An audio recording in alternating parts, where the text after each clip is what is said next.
Even if I had the solution to all of humanity's problems, how would I deliver it? How would I say it? What kind of reputation would I need? Who would I have to be? Who would listen? And who would silence me? I can't count the times I've lost the company of people I loved just out of fear of stepping on the wrong heels because I was seeking truth. That solitude gave me years to think about it. The conditions that shaped me weren't easy to overcome, but I'm thankful for all of it. In the same way I overcame my basic necessities, I eventually reached a point where my battles turned inward, abstract, invisible. I don't think I'm the only one. Compared to the endless wars and hunger of generations past, this should be paradise. Sometimes I look around and think, maybe there's no problem at all. Running water, phones in our pockets, hot meals on demand, the average teenager today has comforts emperors never dreamed of.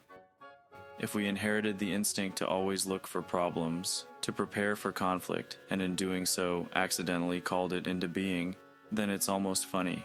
We prepared so much that the guarantee of mutual annihilation became the only thing stopping us. And if we did have a problem, could we even agree on what it is? But deep down, you feel it too. Something's wrong. It's not that we don't have enough, it's that something is quietly being taken from us constantly, and no matter how much progress we make, we feel emptier. I know only one thing for certain: everyone has their own problems. We all repeat cycles that are meant to teach us something. Humanity as a whole has its own cycle too, and I believe we're standing at the edge of breaking it.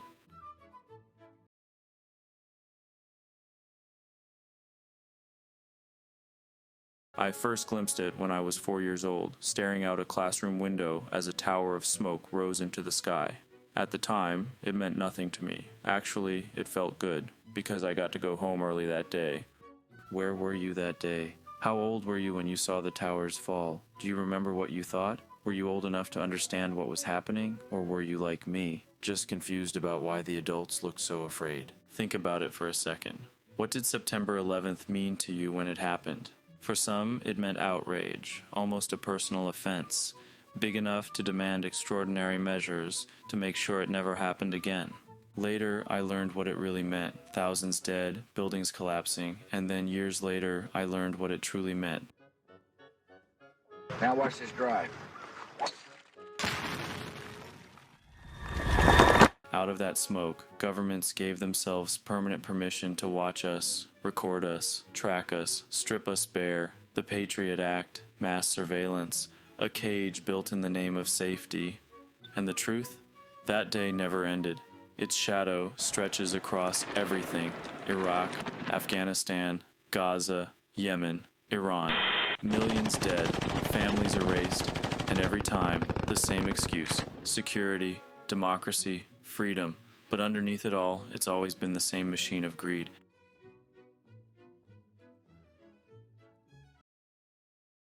Here's the thing, it doesn't stop with war, it seeps into everything. You might have heard of a man who bought his own Tesla, only for the company to reach across the airwaves and switch it off. His car, their control. When was the last time you actually read a terms of service? Have you ever? Of course not, nobody does. But you agreed to it anyway, didn't you? It's the same with the laws that rule us all, just a tool for those who make them. Farmers in America's heartland buy $1 million John Deere tractors but are legally forbidden from fixing them. They have to pay thousands for a technician to run a software patch. And if this is the game, what's stopping John Deere from remotely breaking the tractor entirely? They want you to own nothing. Not your home, not your car, not your tools. Don't doubt for a second. If they could, they'd charge you for every breath you take. You're being shifted from citizen owner to consumer subscriber.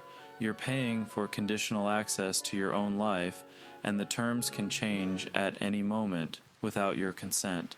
And to enforce this new feudalism, they're building the ultimate tool of control, the digital panopticon. We all look at China's social credit system with horror, the all-seeing surveillance, the score that determines your right to travel, to get a loan, to exist in society. We see it as some foreign dystopia. It's not. It's a beta test. The seeds were planted here in the West on September 11th, 2001. And for what? Not to keep you safe, not even to make the system work better. It's for nothing more than vanity, for status, for the thrill of lording power over lives they'll never touch. Think about it. The same people telling you to cut back on driving fly across Europe on private jets for lunch. They'll burn more fuel in a weekend than you will in your whole year. Not because they need to, but because they can. Because it proves they're above the rules. You skip meals to make rent while they buy empty apartments in cities they never live in, just to park wealth like trophies. They don't need your money, they print it. They don't need your labor, they've already outsourced it. They don't even need your obedience, they've bought it wholesale. What they hunger for is smaller, uglier theater. They want you humiliated. They want to watch you beg, compete, crawl. They build cages not because they're necessary, but because it amuses them to see you live inside them. This isn't governance. It's sadism dressed as order. And how do they enforce it? They don't need to kick down your door anymore. They can just shut off your bank account. They can erase your voice online. They can make you disappear with a few keystrokes. And for those who refuse to be pacified, they become examples. The president of Colombia, Gustavo Petro, said what few others in power dare admit: Gaza is a laboratory, a live fire demonstration of what global elites are willing to do to a captive population that resists.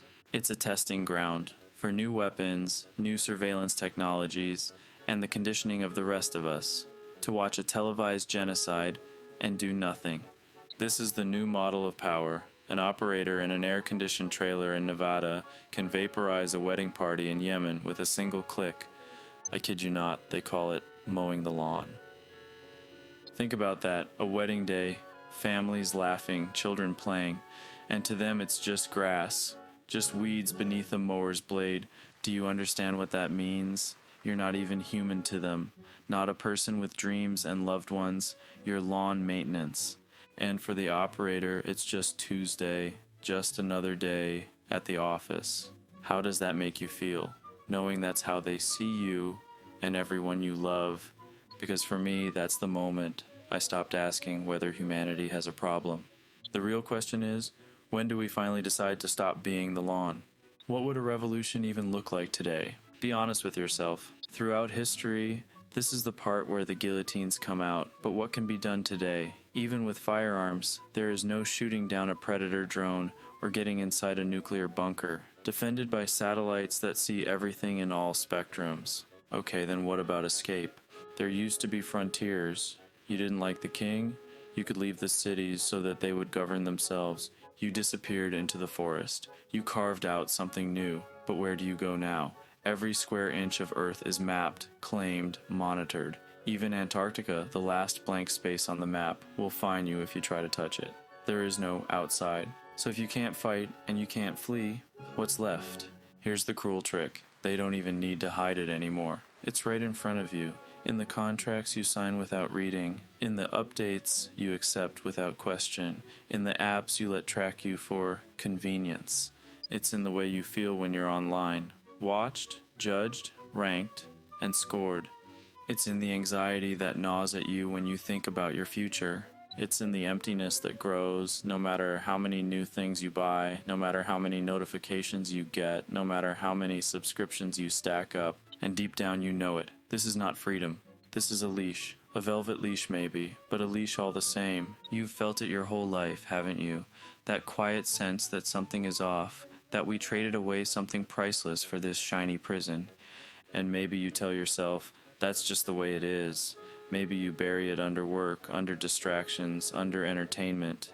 But it's still there, that itch you can't scratch. Because here's the truth, they don't need chains anymore. They don't need prisons. They don't even need guns. They just need your compliance. And every time you click, I agree, every time you swallow your words, every time you choose silence over truth, you give it to them. That's the world we inherited. That's the story we were born into.